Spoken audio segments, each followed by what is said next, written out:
Swayam Prabha. Digital India. Educated India.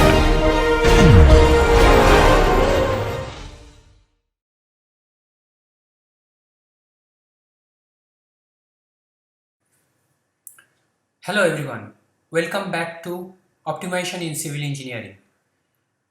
In the last class, you got to know about the optimization and its application, particularly in engineering. In the process, you also came to know how a descriptive problem is mathematically represented as an optimization problem. We also discussed about the various classification of optimization problem based on different aspects of the problem. Today we are going to discuss about the single variable optimization problem. As the name suggests, this problem deals with only one decision variable or design variable. So essentially, in the single objective optimization problem, we have only one design variable and we attempt to find out the optimum value of the design variable for which the function value is going to be optimum, that is either maximum or minimum. In the last lecture, you got an essence of optimization and its application in engineering. Today, we are going to discuss about the single variable optimization.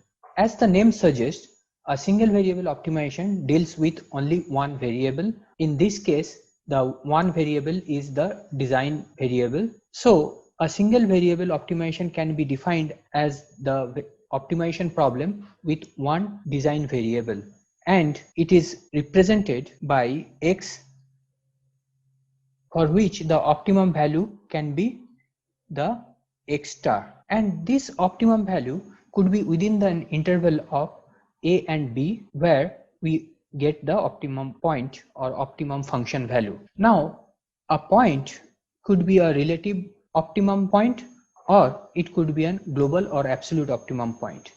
In case of a relative or local optimum point, the point suggests that any point, if we move from that optimum point, the function value is going to either increase or decrease.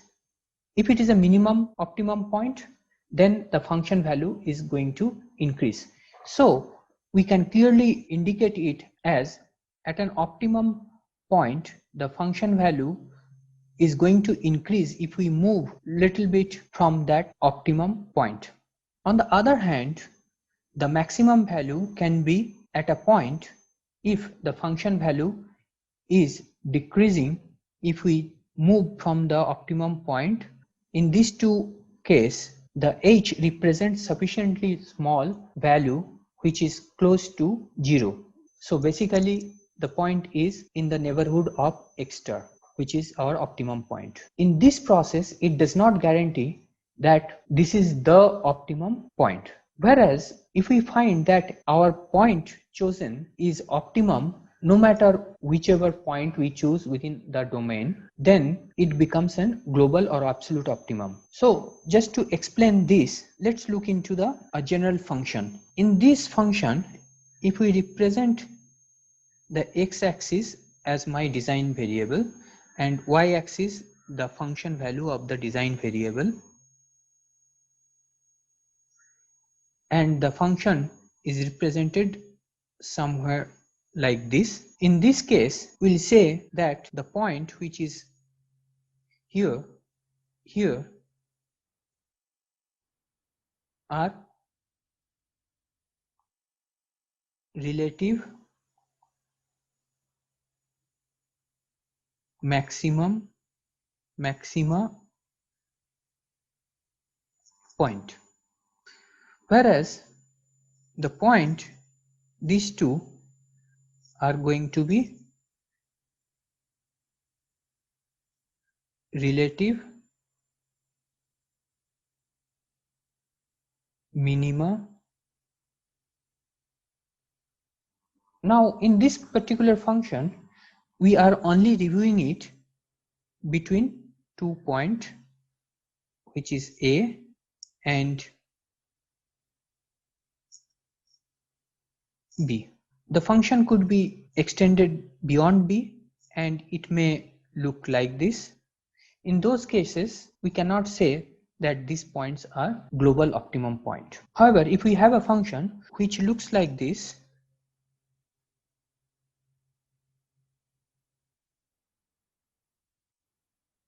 no matter how much I extend on this direction or this direction, the function value is going to increase asymptotically. In this case, you will find that the minimum point which is here is going to remain minimum no matter how far we go on this direction or this direction. So this location or this point is known as global optima. In this case, it is global minima. Similarly, if we look into another function which looks like the opposite of the one which we have drawn,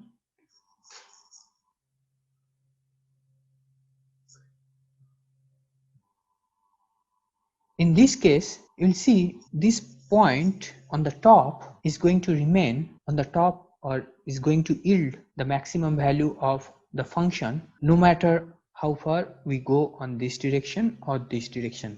If this is the situation, then this point is known as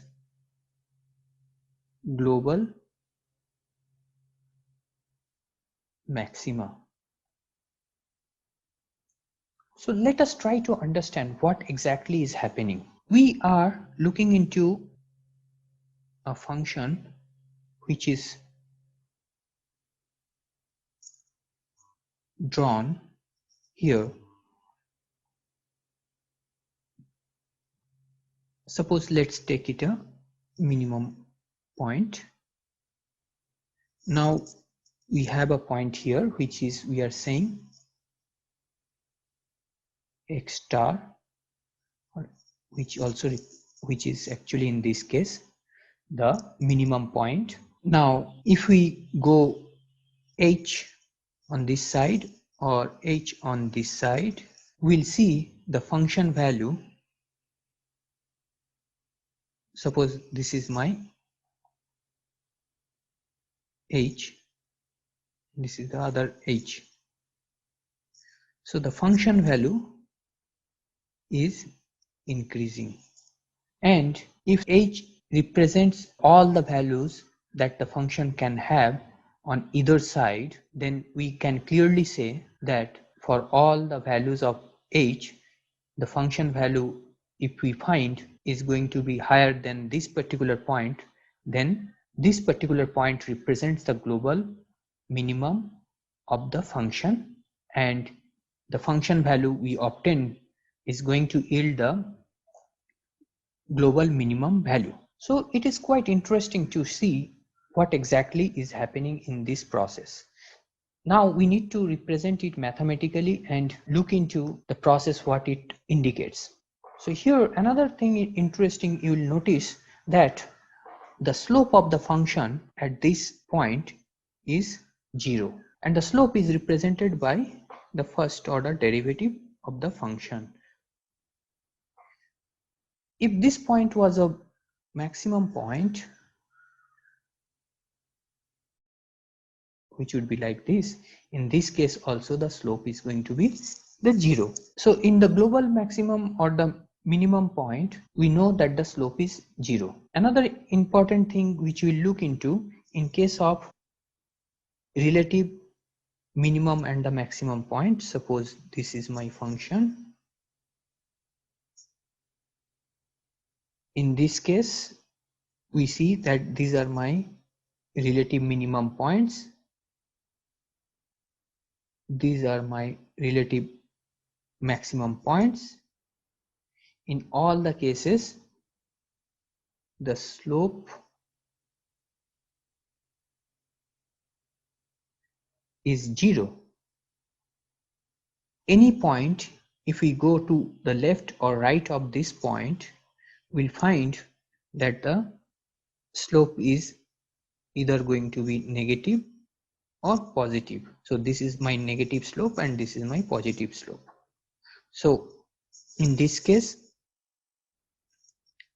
this is my negative slope and this is my positive slope. So from any point on the left or the right, if we try to go closer to the point chosen, we'll find that the slope is going to become 0 and the function value will adopt the value of the optimum point. In this particular case, if we want to represent it mathematically, we can say that a function fx defined within an interval ab has a relative optimum value at x equal to x star, provided the first order derivative exists as a finite number at that point and the f dash x is equal to 0.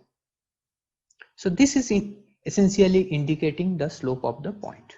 Now the slope of the point, we can also represent it in this way, where limit h tends to 0 and we are looking into any point sufficiently close to the optimum point with a value divided by h, which gives me the slope which is equal to 0.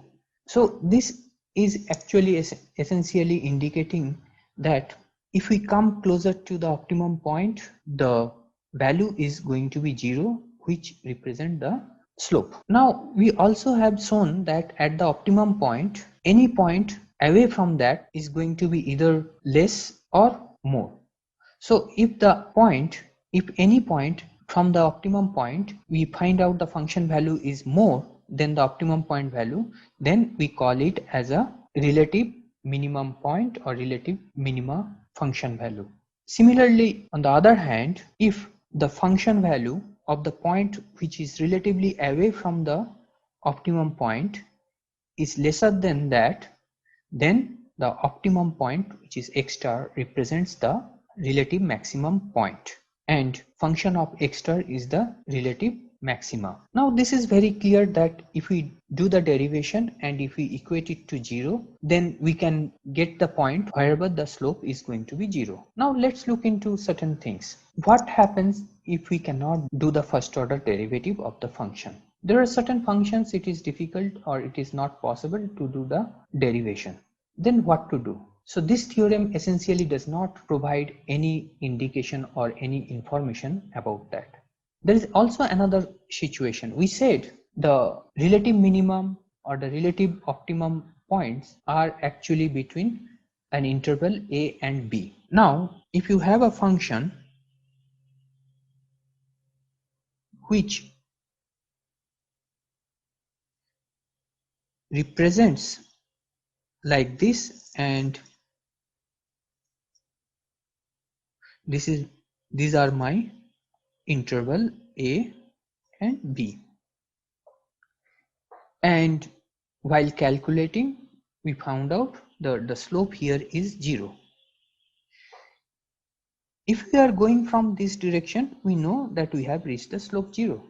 But since this is my boundary condition or this is my interval where my function ends, I have no way to check from this side.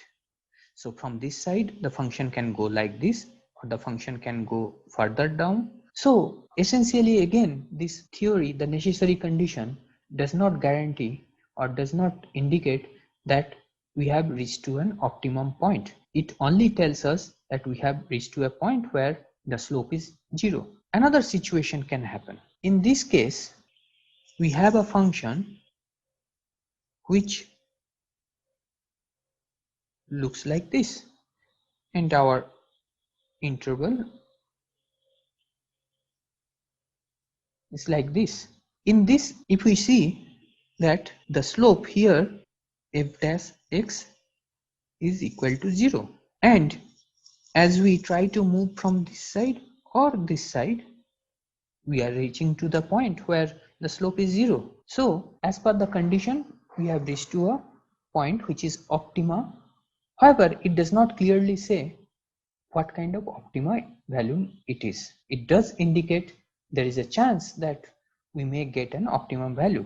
So this is the reason, if we look into the theory of it indicates that it is only the necessary condition that the slope is supposed to be 0 at the optimum value.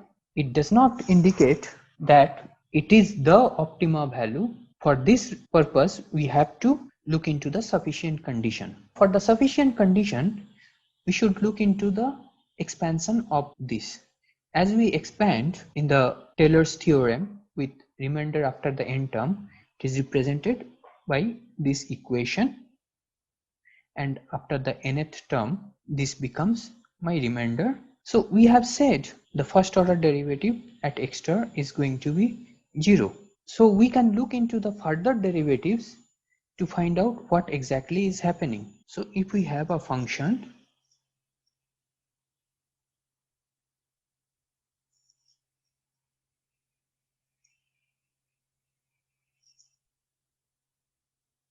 we need to find out, we can say it the optimum point only when we see the slope. So the slope on either side of the point is going to be different. One side it is going to be positive, another side it is going to be negative. If it is an maxima, the same thing applies. So we need a method where we can check the slope of the points in the vicinity of the optimum point. We saw the slope in the first order derivative, what is the slope here, but we don't know the slope on the other side. For this reason, we are looking into the sufficient condition. And for that purpose, we can look into the equation of the slope, which is going to be the first order derivative, and see the slope of the slope, so we know how the slope is changing. So if we do that till the point we reach derivative where the change of slope is either positive or negative, because as long as the change of slope is 0, we are not sure what that indicates. So our intention is to look into the slope of the slope till the point we obtain a positive or the negative value, but not the 0 value.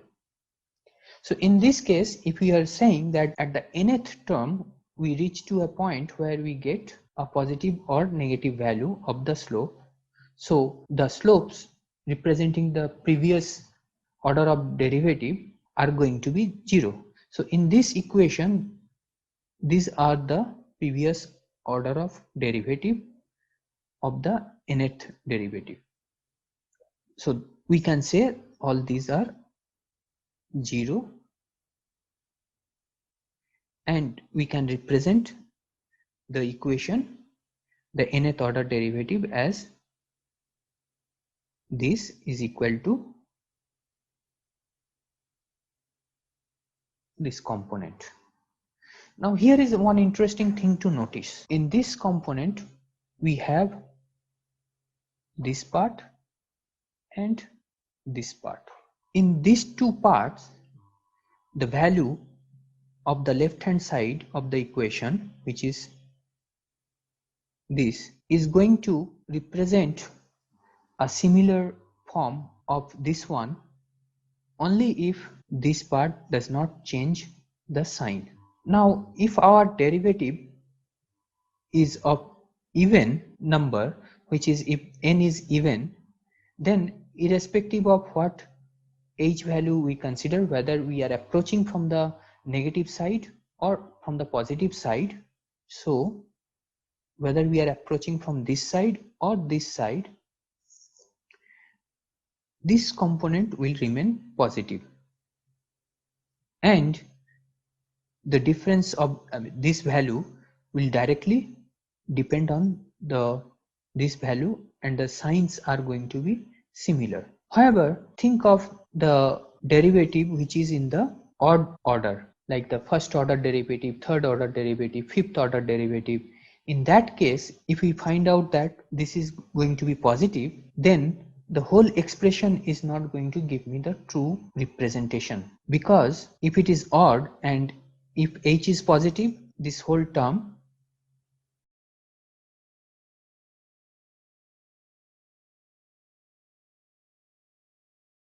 will take the value of whatever Fn is going to take, whether it's positive or negative.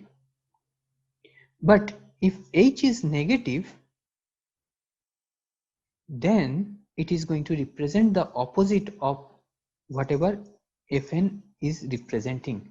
So if Fn is positive, it will represent negative and so forth. So there is no consistency in there, which means we are unable to define, indicate what exactly it represents. And this is actually what happens when we get the point of inflection. We can use this property and indicate the necessary and sufficient conditions of a single variable optimization problem.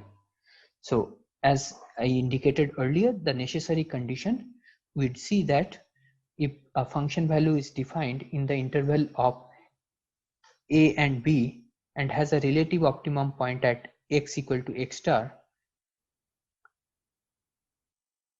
and if the derivative exists as a finite number at x equal to x star, then this is going to be 0.